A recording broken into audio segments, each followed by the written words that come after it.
Então, essa primeira aula, né, no caso, a segunda parte da aula, era para vocês terem uma noção melhor, né, do que era a vigilância em saúde e de como nós, dentro do controle das arboviroses, nos articulamos com as diferentes vigilâncias. E assim, dentro da nossa rotina, a gente tem, por exemplo, a questão da vigilância sanitária, como eu citei. Dependendo do caso, a gente precisa recorrer à vigilância sanitária para a gente poder fazer uma abordagem de saúde em determinados locais, como, por exemplo, alguns PEs, que são os pontos estratégicos, no sentido mesmo de orientação daquele grupo dos riscos que ele está correndo. E às vezes a vigilância sanitária ela pode ser levada, né, nesses espaços para poder ajudar ali de forma conjunta. Enfim, e isso, né, pode acontecer de forma articulada. Nós aqui, por exemplo, na Secretaria de Saúde do Estado, a gente tem um apoio muito importante da vigilância epidemiológica. Então, quando tem uma demanda importante, por exemplo, de epidemia de arboviroses, de surto de leishmaniose ou qualquer coisa que envolva doenças de transmissão vetorial ou zoonóticas, a equipe da vigilância epidemiológica aciona a nossa equipe e nós vamos juntos. Isso faz total diferença na abordagem, porque a vigilância epidemiológica vai ali para ver a questão da distribuição da doença na população. A gente vai para entender melhor o ambiente e os condicionantes relacionados à ocorrência da doença naquele espaço, àquele vetor. Então, quando a gente une os dois sujeitos e vê isso de forma articulada, isso traz uma riqueza tão grande para o nosso cenário. Então, o interessante seria conseguir essa articulação também no município, trazendo, além da vigilância epidemiológica, também a equipe de saúde da família, para que dessa forma vocês consigam adentrar esses espaços e, com isso, desenvolver ações articuladas com a corresponsabilidade de cada um dos sujeitos, né? Para que juntos vocês possam realmente pensar em estratégias de prevenção e controle que deem uma melhor resposta, né, à população. Dentro desse processo de vigilância, como eu já falei, a gente tem a vigilância em saúde.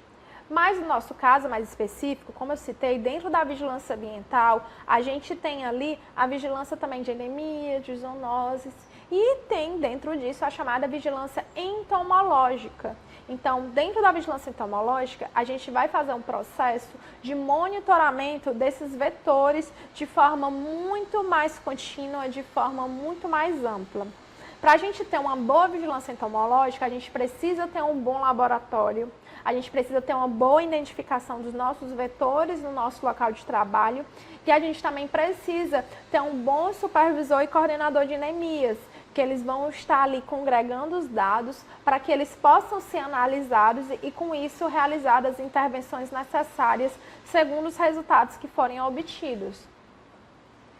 A vigilância entomológica ela é definida como um conjunto de atividades que proporcionam de maneira continuada a observação e avaliação de características biológicas, como também ecológicas dos vetores, o nível de interação desses vetores com o ambiente, com os hospedeiros, sejam humanos ou os animais, ou os reservatórios, e dessa forma proporcionam conhecimento para a detecção de qualquer mudança no perfil de transmissão das doenças.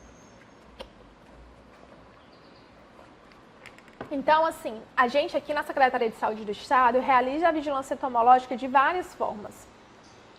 Por exemplo, a equipe de controle das arboviroses, ela realiza isso de forma muito contínua, porque a partir daquelas planilhas que são preenchidas pelos coordenadores, supervisores, eles têm ali uma série de dados que são importantes, extremamente necessários para avaliar, por exemplo, a distribuição do vetor num determinado local.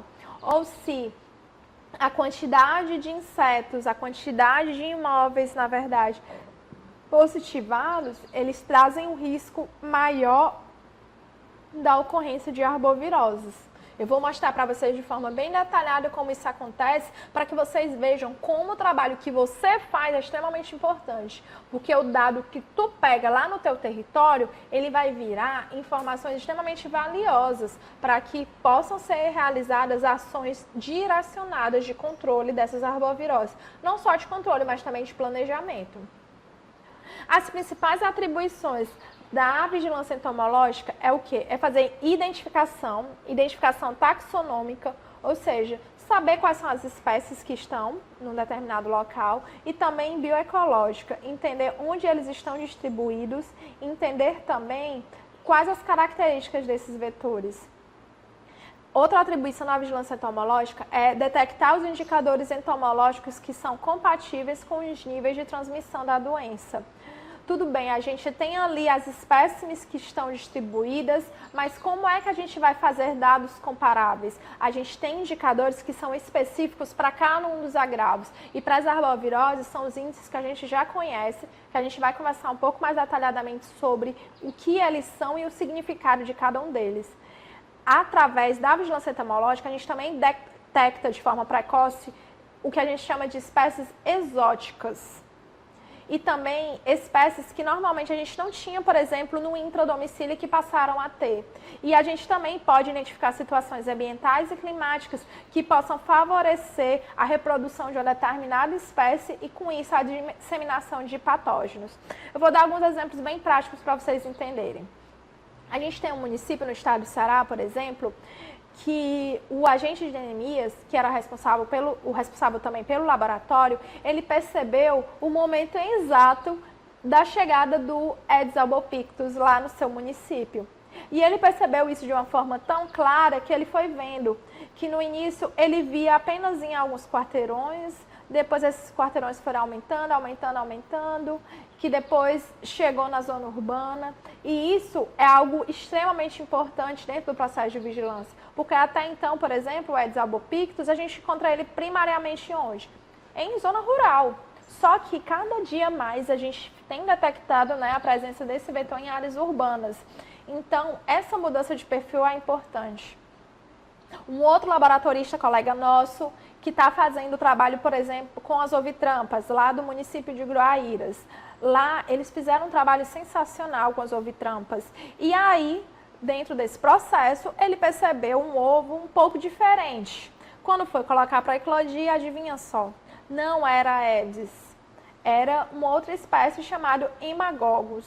Haemococcus, ele é um vetor muito comum em áreas rurais, em áreas de mata, e ele é um dos vetores potenciais da febre amarela. Você escutou potenciais, certo? Pronto, vetores, guarda esse nome que já vou explicar. Um dos vetores potenciais da febre amarela. E bom, encontrar um Haemococcus dentro de casa não é algo comum, é algo estranho. Então, a partir do momento em que o nosso laboratorista, em que a pessoa que trabalha com análise dos dados percebe um comportamento diferente, a gente começa a avaliar se aquele comportamento ele pode vir a afetar as condições de saúde também da população. Uma coisa que eu sempre digo para os agentes, para os laboratoristas, quando vem fazer curso com a gente: olha, se o teu trabalho é identificar as espécies e toda a vida naquele canto tu identificou Aedes albopictus, Aedes albopictus, Aedes albopictus, de repente apareceu um Aedes aegypti, você tem que pensar: opa, o que está fazendo o Aedes aegypti aqui?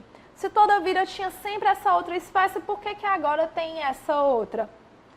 Né? Será que está ocorrendo uma mudança, uma transição também dos insetos nessa região?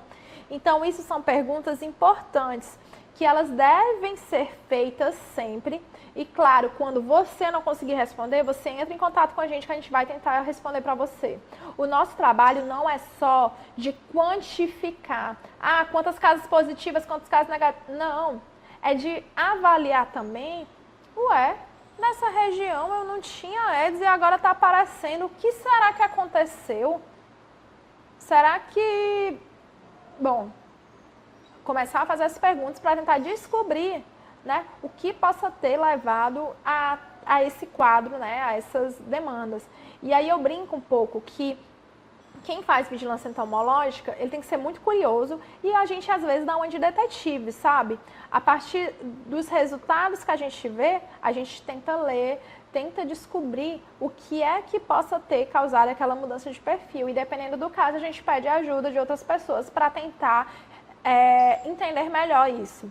Uma coisa que nós temos feito hoje, eu aproveito e já faço a propaganda aí para vocês, tudo que é Aedes aegypti e Aedes albopictus, vocês já registram nas planilhas de vocês. Isso é muito importante e necessário. Mas e os outros? O que são esses outros? Eles são culex, são anófilis, eles estão em recipientes artificiais, recipientes naturais. Então, hoje, o que é que a gente tem pedido, né, para todo mundo do estado, inclusive para você, tá, que está assistindo agora.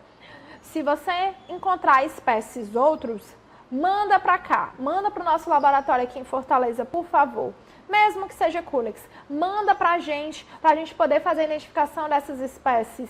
Porque para a gente é importante saber exatamente quais são essas espécies que estão aí presentes no nosso estado. Porque através desse mapeamento, a gente consegue ter esse desenho prévio para ver se eu tenho um risco, digamos, potencial de transmissão de uma doença. Agora eu vou explicar o que é que eu quero dizer quando eu falo transmissão potencial. Na aula da manhã, vocês devem ter visto, eu espero que sim, que eu tenha falado sobre isso, a questão, para a ocorrência da doença, a gente tem uma série de fatores. Uma doença de transmissão vetorial, eu preciso ter o ambiente onde esse vetor vive, eu preciso ter uma pessoa hospedeira ali que possa adoecer, e eu tenho também que ter o vetor e, no caso das arboviroses, um vírus. Então, se eu tenho, por exemplo, o Aedes aegypti no lugar, mas eu não tenho vírus nem da dengue, nem da chikungunya, de nenhuma arbovirose, aqueles Aedes aegypti é só um Aedes aegypti. Ele não vai transmitir doença para mim. Mas a partir do momento em que ele tiver o vírus, que ele tiver picado alguém doente, e ele for picar mais alguém, então ele ali está com vírus. Então, quando a gente fala de risco potencial, a gente diz o quê? Que a presença do vetor, ele determina o risco potencial. O risco real, ele vai acontecer a partir do momento que eu tiver a circulação do vírus no local. E aí, mediante a circulação do vírus no local, aquele agente que era potencial, ele vai virar um agente real. E com isso vai transmitir a doença, ok? Então, quando eu digo, por exemplo, eu encontrei um Aedes albopictus na zona rural, eu vou ter febre amarela. Não, você não vai ter febre amarela. Porque para ter febre amarela, eu preciso ter o vetor, que é o Aedes albopictus, ele é um vetor, mas eu tenho também que ter o vírus. Por isso que é tão importante a gente ter sistemas sentinelas de monitoramento de agravos à saúde. Porque, por exemplo, se eu tenho uma região que eu tenho Aedes albopictus e eu estou tendo a morte ali de vários macacos, aí eu já acendo a minha lanterninha. Epa, tá morrendo vários macacos nessa região. Macaco, ele é sentinela, ele não transmite, tá? Ele é sentinela, ou seja, ele aponta que ali está alguma coisa estranha. Então, a gente precisa investigar para ver se pode ser algum outro flavivírus ou se pode ser o vírus da febre amarela, tá certo? Mas, óbvio, que para isso a gente precisa estar trabalhando junto. Eu preciso estar trabalhando com você, você precisa estar aqui comigo. A gente junto que vai conseguir entender melhor essa distribuição e esses determinantes, tá? Então, é muito necessário que a gente tenha essa visão integrada e consiga ver aí todas essas condições e determinantes, tá? Outras atribuições da vigilância entomológica é manter a vigilância ambiental e epidemiológica informada. Qualquer mudança de perfil a gente precisa comunicar. Hoje, aqui no estado do Ceará, por exemplo, a gente está fazendo uma vigilância muito ativa para Culicoides paraensis, que é o vetor da febre de Oropouche. Até então, dentro do nosso estado, a gente só teve febre de Oropouche na região do maciço de Baturité, tá bom? Mas outros lugares que tem Culicoides paraensis, assim que a gente detecta o Culicoides paraensis, que é o principal vetor envolvido com a transmissão da doença, a gente precisa avisar a vigilância epidemiológica. Por quê? Porque se um determinado município começar a aparecer casos de arboviroses, aquele município, sabendo que tem Culicoides paraensis, ele já vai colocar como diagnóstico diferencial a febre de Oropouche. Então, por isso é tão importante essas informações serem, de fato, compartilhadas. A gente não pode guardar informação. Você, dentro da sua realidade, supervisor ou coordenador de endemias, tem um local que tem um índice de infestação alto, claro, você vai trabalhar com a sua equipe para atuar lá em cima, para diminuir os casos. Mas você também precisa avisar de pronto a sua secretária de saúde, a equipe de vigilância epidemiológica. Por quê? E também a vigilância, atenção primária à saúde, a unidade básica de saúde. Isso por quê? Porque a partir dessa comunicação, se aparecerem casos positivos ali de arbovirose, eles já vão saber que ali é um local que tem um risco mais alto para ocorrência. E dessa forma, a vigilância ela trabalha de forma muito mais coesa e voltada para as análises, certo? A vigilância entomológica, ela também tem a função de recomendar medidas para eliminar ou reduzir a abundância de fatores, considerando o controle integrado. Ele também avalia a adequação dos indicadores para a formulação de intervenções e também avalia o impacto das intervenções. Esse ponto ele é muito importante, certo? Por quê? A gente precisa saber se o que a gente está fazendo, ele realmente está dando efeito. Algumas coisas que a gente vê muito é o quê? Alguns municípios, eles têm um determinado índice de infestação e quando é no mês seguinte, por exemplo, do terceiro, quarto ciclo, que esperaria ali um índice menor, o índice não diminuiu, o índice, na verdade, manteve-se constante ou aumentou. Então, algumas vezes, a gente pode estar se utilizando de algumas ferramentas para avaliar se uma determinada ação está tendo impacto ou não no local. Será que a distribuição de boinas diminuiu o número de recipientes do tipo A2? Diminuiu os focos desses recipientes? Eu vou saber fazendo uma avaliação. Eu tenho que ver antes de ter distribuído as boinas e depois. Será que a distribuição dos peixes tem diminuído o índice de infestação dos meus tanques? Eu avalio antes da intervenção que eu fiz e eu avalio depois se diminuiu os índices ou não. E aí, quanto mais informações a gente tem, quando eu digo informações, eu digo de tempo, melhor para a gente comparar se realmente os dados que a gente obteve foram relacionados à intervenção ou se foi ao acaso, por exemplo, a ocorrência de chuva ou algum outro fenômeno que possa ter afetado. E essa avaliação dos impactos das intervenções é extremamente importante e necessária, porque dessa forma a gente consegue justificar com o nosso gestor, com o nosso secretário, que é importante sim comprar boina, que é importante sim ter lá a caixa d'água, que é importante sim ter vários tanques para peixamento. E aí, é aí que a gente entra, certo? Porque assim, às vezes o que é que acontece? A gente recebe muita reclamação dos municípios que diz assim, Jéssica, a gente quer fazer o peixamento, mas o secretário não quer investir em aumentar. Meu amor, você tem que mostrar com dados. Dizer, olha, secretário, com um tanque a gente conseguiu diminuir isso aqui de foco. Se tu me der mais 2, 3 tanques, a gente vai conseguir ampliar para aquele outro bairro que tem, sei lá, 10 mil tanques. Lá tem 10 mil tanques, eu não tenho peixe suficiente. Então, a gente precisa pegar as informações que a gente tem dentro do nosso trabalho, da nossa rotina e utilizar essas informações a nosso favor para fazer projetos que tenham um impacto real e que possam vir a melhorar, né, a saúde da população e, consequentemente, a redução dos nossos índices vetoriais. Como eu falei, né, a doença, para ela acontecer, eu preciso ter um montão de elementos.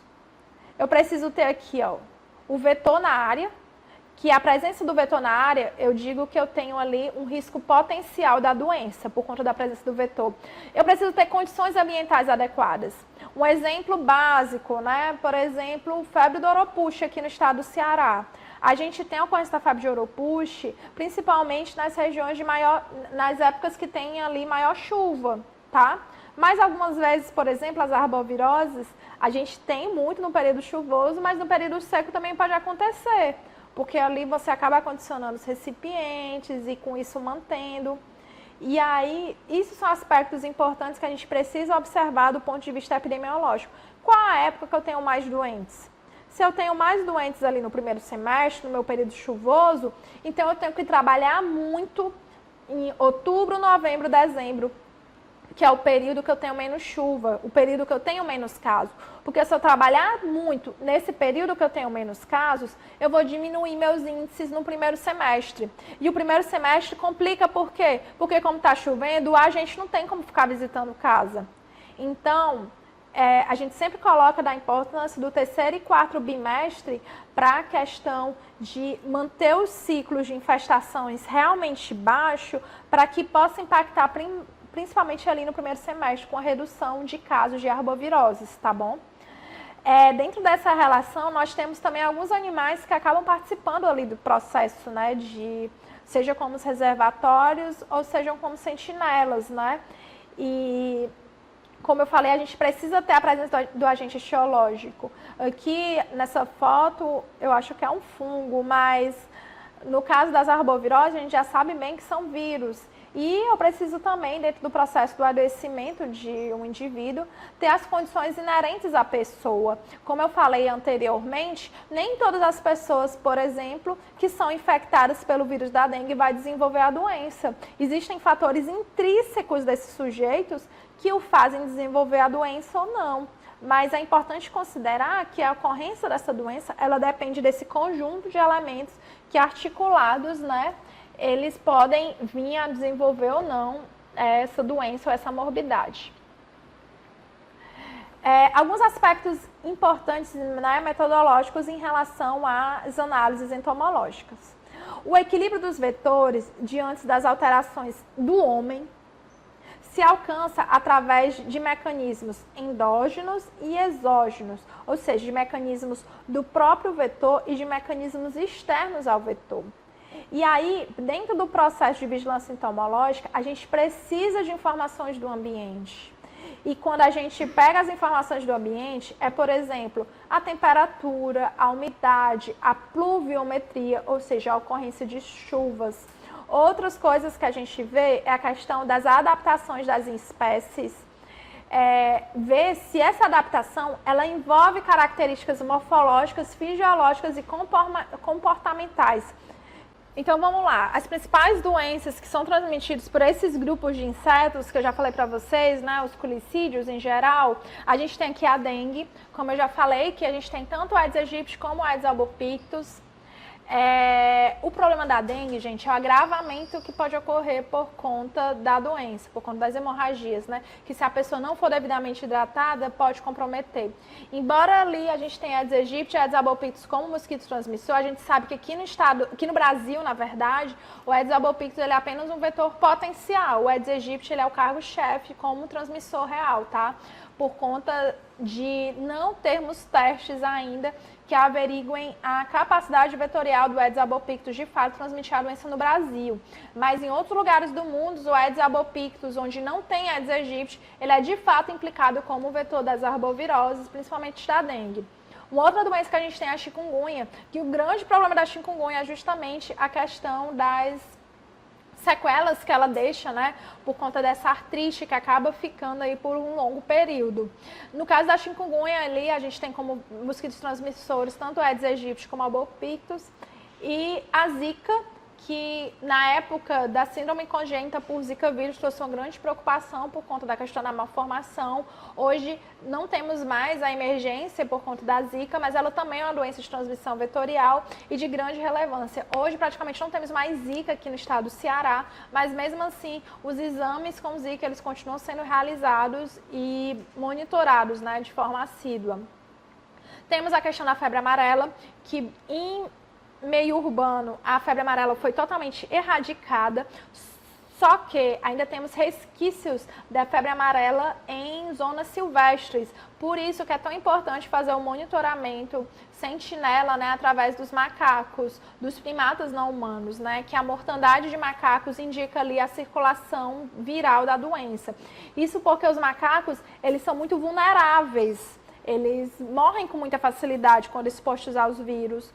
Então, quando a gente tem um quadro como esse, é um alerta máximo que precisa ser notificado o mais breve possível à equipe de vigilância, tanto do município como do estado, para que a gente consiga ali fazer uma intervenção a tempo e poder detectar se pode ser febre amarela ou se é algum outro vírus, né, atuando ali na mortandade desses animais. A gente tem como vetores principais, temos o Aedes. Na zona urbana era o Aedes aegypti, então como ele foi erradicado, ele acaba tendo importância secundária. Mas temos ali o Aedes albopictus, hemagogos e também os sabetes. E os sintomas, e a febre amarela ela é extremamente grave, Então ela é uma doença que ela é imunoprevenível e a vacina ela salva vidas. Não pode deixar de tomar a vacina da febre amarela, certo? É uma vacina que ela é realmente obrigatória e necessária. E hoje, graças a Deus, essa vacina ela já está universalizada no Brasil, então não tem desculpas para não tomar vacina. O meu chefe, em um certo momento, ele estava contando um relato que ele estava acompanhando o caso de febre amarela no norte do país, quando ele trabalhava lá. E ele disse, Jéssica, a gente ofertou a vacina, uma pessoa não tomou. e ela foi a única pessoa que veio a óbito. Então, para vocês terem uma noção de como a vacina, ela de fato diminui o risco da pessoa tanto desenvolver a doença, como também desenvolver a forma grave da doença.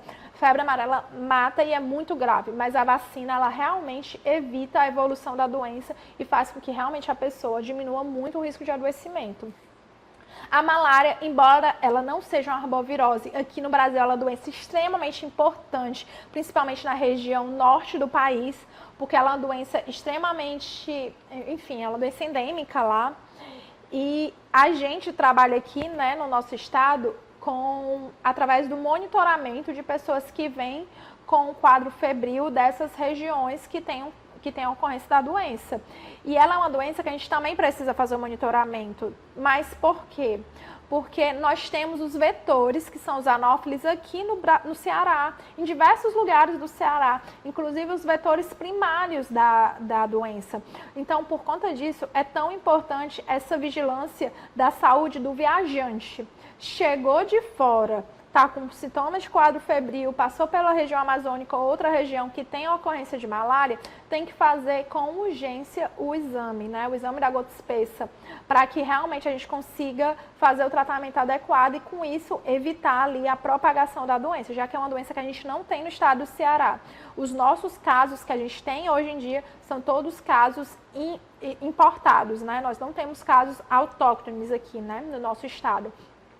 E por último tem a febre do Nilo. A febre do Nilo nós tivemos um último caso, que foi na verdade em equinos, no ano de 2019. Por conta da pandemia não foi possível dar sequência às atividades de controle, mas o que a gente sabe é que tem ali o vírus circulante, a gente tem a presença de aves migratórias que ficam aqui em toda a nossa costa praiana, então é uma área de risco também da ocorrência de febre do Nilo, e o principal problema da febre do Nilo é que ela pode evoluir para encefalite e principalmente para a síndrome de Guillain-Barré. Né? Então, ela é uma doença que a grande preocupação que nós temos é justamente por conta das sequelas que ela pode vir a causar. Dentro desse grupo, né, das arboviroses, a gente também tem a febre de Oropouche, que embora ela não esteja aqui, ela é uma doença, digamos, nova para a gente no Ceará, mas ela já existe no Brasil desde a década de 50. E a febre de Oropouche, ela é transmitida por um outro vetor chamado Culicodes, que eu espero já ter falado para vocês hoje de manhã. E aí, o Culicodes, ele tem uma importância grande, por quê? Porque ele é um insetinho muito chato, muito pequenininho, que ele sempre conviveu com o homem, só que agora, por conta do vírus estar aqui no nosso ambiente, ele passou a ser vetor de uma doença que até então ele não era. Então, por conta disso também, a gente precisa monitorar outros vetores que eles tenham potenciais de transmitir doenças que nós também não temos. Porque a gente sabe que por conta de todos esses fenômenos que eu falei para vocês, né, do aquecimento global, das mudanças, da antropização dos ambientes silvestres, outras doenças que estão acondicionadas no meio silvestre em outras regiões, a gente tem um maior risco ali de propagação, tá certo? Aqui ele traz um lembrete importante, temos ainda a febre de Maiaro. A febre Maiaro, a equipe do LACEN, ele faz também um monitoramento aqui, todos os exames negativos para dengue, né? Eles fazem um quantitativo ali para exame, tanto de Oropouche como também Maiaro. Até então não foi detectado aqui no estado do Ceará, mas mesmo assim a febre Maiaro, ela é uma doença muito importante aqui no Brasil e que é uma doença que a gente também fica aí em processo de monitoramento por conta do risco também de vinda. E bom, como as outras arboviroses, ela também tem essa síndrome febril que a gente já conhece e os sintomas muito semelhantes com as outras arboviroses, dificultando também o diagnóstico. E aí, existem diversas estratégias de controle que vocês vão ver durante essa semana com a equipe do GT das Arboviroses, que vão ficar ali com vocês, mas que eu vou citar para vocês de forma bem genérica para que a gente possa estar ilustrando e encerrando essa parte, né, de curiosidades.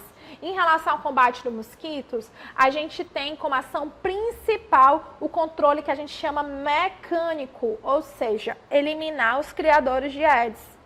Então, essa é a atividade mais importante, muito mais importante do que o controle químico que a gente utiliza como se ele fosse o salvador, né, o corpo-chefe. Então, essa eliminação de criadores, ela é importante e necessária da gente fazer, e principalmente você, agente aí de endemias, que está lá no território. Então, essa conversa é importante e necessária com os moradores. Teve um foco, elimina esse foco, lava o pote, lava o recipiente. Nem que, se quiser guardar água, tudo bem, mas pelo menos peneira. Então, o ideal é realmente a eliminação, mais do que o tratamento. Uma grande aposta do Ministério da Saúde, que tem construído diversas biofábricas e em breve vai ser construída, a nossa, na verdade, está em processo de construção aqui no Eusébio, são a liberação de mosquitos, né, infectados com uma bactéria chamada Wolbachia, certo? E a ideia é que esses insetos, né, que serão liberados, eles, digamos, são imunes à doença e que eles tenham o potencial de substituir os insetos naturais e dessa forma evitar que o vírus ele possa, né, estar circulando. Então a ideia, digamos, dos insetos com Wolbachia ou Wolbitos é justamente esse. Fora isso, a gente tem os insetos também modificados geneticamente, que são os insetos transgênicos, que também tem outros aportes para fazer esse tipo de controle. Existem algumas máquinas também que a gente utiliza como repelentes e os nossos próprios repelentes que a gente usa de forma doméstica e na nossa rotina. Em relação a combater as infecções, está em estudo diversas vacinas. Como eu falei, a vacina da febre amarela já está no nosso quadro de imunização, então assim, não tem desculpa para não se vacinar, tem que se vacinar, mas fora isso, estão sendo estudados aí a vacina para a febre amarela, a vacina para dengue e para chikungunya também estão aí em processo, né? A vacina para dengue já teve algumas aplicações, mas para chikungunya está em testes e a ideia é que realmente a vacina ela vai combater as infecções e com isso, né, nos resguardar da ocorrência dessas doenças.